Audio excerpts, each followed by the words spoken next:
त्रुटि माने आप उसको फेलियर मानिए, माने you have been failed to accomplish in that aspect. हमें अपनी त्रुटि दिखा और हमें वो क्षमता भी दे कि हम उसे ठीक कर सकें।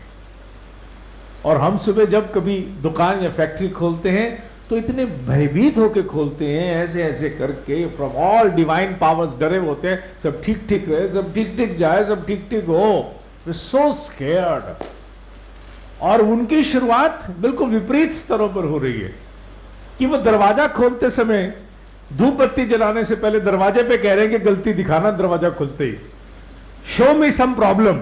माने वो ये कह रहे हैं in words, show me a problem and give me the ability to rectify.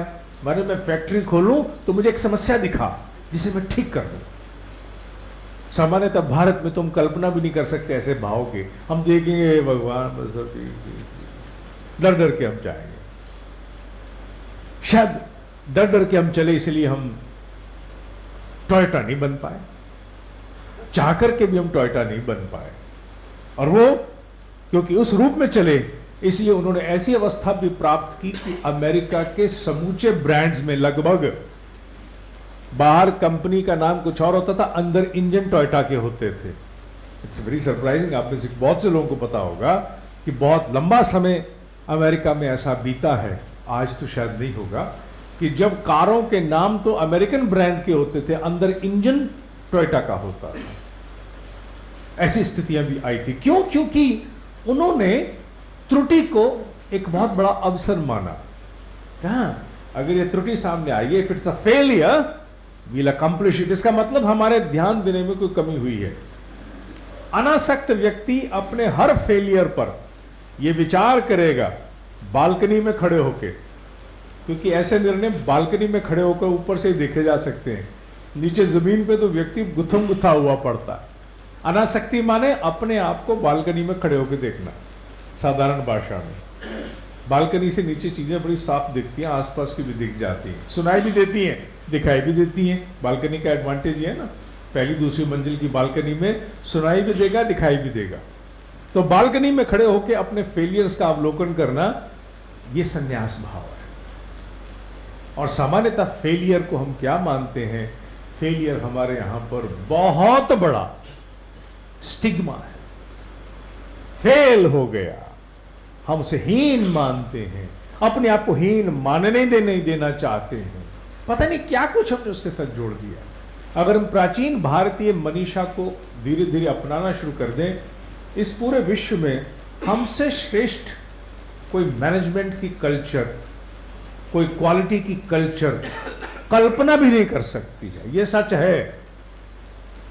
क्यों? क्योंकि हजारों वर्ष पूर्व हम ये सारे शोध कर चुके हैं, जितने भी स्ट्रैटेजाइजेशन के, रिसोर्स मैनेजमेंट के, एचआर मैनेजमेंट के, अपॉर्चुनिटी मैनेजमेंट के, ऑब्जेक्टिव मैनेजमेंट के, ये जितने विषय, कॉन्फ्लिक्ट मैनेजमेंट के, इंटरपर्सनल कम्युनिकेशन के, जितने भी विषय हैं, हम हजारों साल पहले हाईएस्ट रिसर्च कर चुके हैं। शब्द हमारे संस्कृत में थे, निष्कर्ष हमारे अकाट्य हैं, अकाट्य हैं। क्वालिटी में आजकल विश्व में जो बोलबाला चलता आ रहा है पिछले 20, 30, 25 सालों से, 6 सिग्मा का है। कल मैं 6 सिग्मा पढ़ा रहा था और 6 सिग्मा के अनुपात में श्रीमद् भगवद गीता का एक श्लोक मैंने वहां साथ में प्रयोग किया। अधिष्ठानम तथा कर्ता करणम च पृथक विदम विविधाश्च पृथक चेष्टा दैव चैवात्र पंचमम। माने कभी भी क्वालिटी एनालिसिस करना हो किसी ऑर्गेनाइजेशन का, किसी प्रोडक्ट का, किसी वर्क कल्चर का, तो उसके लिए ये 5 सिद्धांत हैं। 6 सिग्मा में भी 5 सिद्धांत हैं। Define, measure, analyse, improve, correct, control, उनके भी 5 सिद्धांत हैं। DMAIC, ये उनके 5 सिद्धांत हैं। हमारे भी 5 सिद्धांत हैं, लेकिन हमारे 5 सिद्धांत जिसमें अधिष्ठान, कर्ता इत्यादि आते हैं, उनसे कुछ पूरी पृथ्वी में बच नहीं सकता। और उनमें केवल और केवल उत्पादन का ही एक पक्ष आता है। तो मैं जब उन्हें समझा रहा था कि कहां 6 सिग्मा और कहां हमारा क्वालिटी मैनेजमेंट का स्टैंडर्ड कोई कंपैरिजन है? नो वे, नो वे। उसी प्रकार एज अ प्रोफेशनल अगर आप सोचो तो अभी तक जो फेलियर के प्रति हमारी दृष्टि रही है उसने हमें रंग दिया है अंदर से, जबकि हमारे यहां हम फेलियर को भी अनासक्त भाव से बालकनी में खड़े होकर एनालाइज करना चाहते हैं कि इसका मतलब यह है कि I have missed something. Failure means to analyse what did I miss. This is not the end of the road. ये एंड ऑफ द रोड नहीं है।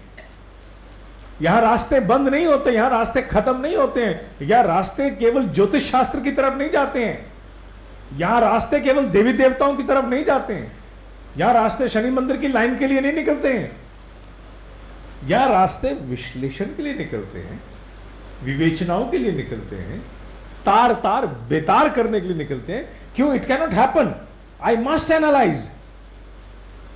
मेरा तो यहां तक कहना है कि मनुष्य जीवन में किसी काम में असफल पूरी तरह हो जाए, उस काम को छोड़ भी दे, कोई दूसरा काम करना शुरू कर दे भले ही, लेकिन वो व्यक्ति नहीं अगर पूरा मूल्यांकन करके उस काम को नहीं छोड़ता, तो मूल्यांकन कर ले कि हां मैं असफल क्यों हुआ था, अच्छा मेरा ये पक्ष कम गलत था। क्योंकि वो अगर ये नहीं जानेगा कि जो नया काम उसने हाथ में लिया है उसमें पुनरावृत्ति होगी, क्योंकि संस्कार जब तक शुद्ध नहीं होगा, repetition of the mistake is bound to happen.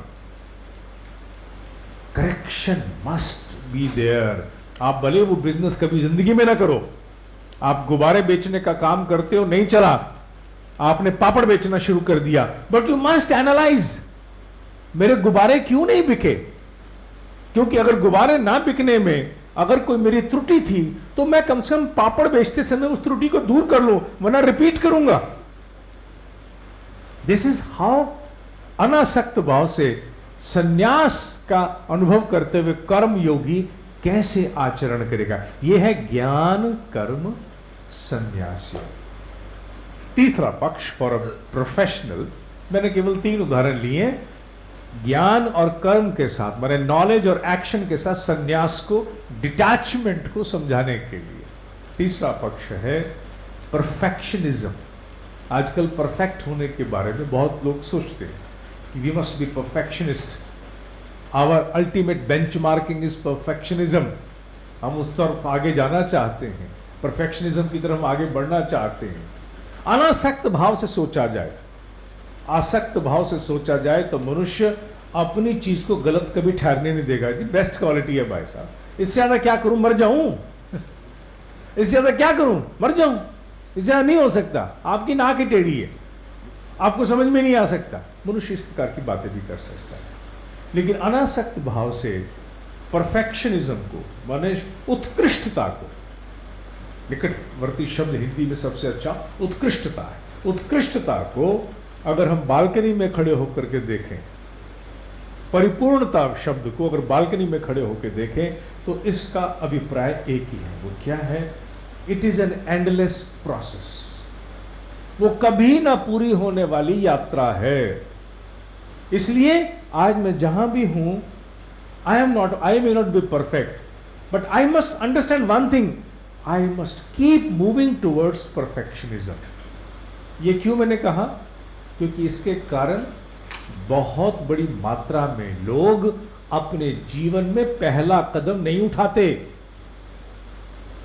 आप हो नहीं हो, इस हॉल में ऐसा कोई भी व्यक्ति भले ना बैठा हो, लेकिन पूरे विश्व में और खास तौर में भारत में ये बहुत बड़े स्तर पर ये महामारी है। वो क्या? हम पहला कदम उठाने से डरते हैं। क्यों? क्योंकि ये सोचते हैं हम परफेक्ट नहीं है ना, ये फेल हो जाएगा। Fear of failure. Fear of failure because there is some kind of a doubt कि I am not perfect. इसी कारण भारत में 450 एडवांस्ड रिसर्च लेबोरेटरीज हैं, जिनमें से मुश्किल से 5% ही हमारी नहीं है। विदेशों के लोगों ने हमें नौकरियां देके यहाँ रिसर्च लेबोरेटरीज लगाई हैं। विश्व में होने वाले हर तीसरे पेटेंट के पीछे हम हैं, हमारा पेटेंट नहीं है वो। हम किसी के लिए तो कुछ भी कर सकते हैं, अपने लिए करने की बारी आती है तो मन में फियर ऑफ फेलियर, ये परफेक्शनिज्म वाली बात आ जाती है, मैं परफेक्ट हूं कि नहीं हूं। अनासक्त भाव से सोचो, इस पूरी पृथ्वी में नथिंग इज परफेक्ट। भगवान कृष्ण ने कहा था ना, मैंने तो तू अर्जुन तू परफेक्ट होने की बातें कर रहा है बावले, मैंने तो अग्नि को परफेक्ट नहीं होने दिया, अग्नि के साथ दोष दे दिया धुआं। तो अगर मैं यही सोचता रहूं कि इस पूरी पर परफेक्शनिज्म से कम कुछ नहीं होना चाहिए, तो फिर मैं मैनिफेस्टेशन, इस सृष्टि की रचना ही नहीं कर सकता। अग्नि को जब मैंने दिखाना शुरू किया, जब तक मैंने वायु नहीं दिखाई काम चल गया, आकाश नहीं दिखाया काम चल गया। पंचभूतों में सबसे पहला महाभूत जो दिखता है आंखों से अग्नि है। अग्नि के बाद जल दिखता है, जल के बाद पृथ्वी, उससे ऊपर वाले दो महाभूत दिखते कहां है? ना वायु दिखती है ना आकाश दिखता है, वो तो वॉइड है, खाली है। अग्नि पहला प्रत्यक्ष देव है, इसीलिए लाइट आने के बाद भी जला जला के इसकी पूजा करते हैं। क्यों? क्योंकि पहला पंचभूत जो दर्शन देता है वो ये अग्नि है, जिसे हम लोग बिजली के बाद भी जलाते हैं सामने तेल बत्ती से, क्योंकि पहला देव है जो दिखता है। इसमें दोष है धुएं का, तो फिर मनुष्य में क्या ढूंढना? अनासक्त भाव से अगर भारतीय संस्कृति, माने आज की वर्तमान की जो हमारी संस्कृति है, प्राचीन नहीं, प्राचीन तो अद्वितीय है, अनूठी है, वो तो अकाट्य है। आज की जो वर्तमान मनस्थिति की संस्कृति है वो ये है कि पहला कदम उठाने से पहले 1000 बार सोचते हैं, पहला कदम ही नहीं उठता है, फट फिर नौकरी में चले जाते हैं, क्योंकि आई एम नॉट परफेक्ट। अरे परफेक्शनिज्म की क्या व्याख्या है? अनासक्त होकर के देखो तो परफेक्ट होना, परफेक्शनिज्म की तरफ यात्रा एंडलेस है, कभी खत्म ना होने वाली यात्रा है, कभी खत्म ना होने वाली। इस यात्रा में तो शुरुआत करोगे तो कहीं पहुंचोगे। Make a start. अनासक्त होकर के व्यक्ति अगर विचार करता है बालकनी से, तो निश्चित रूप से भारत में अगर 400 450 रिसर्च लेबोरेटरीज हैं, तो उसमें 3 या 5% हमारी नहीं।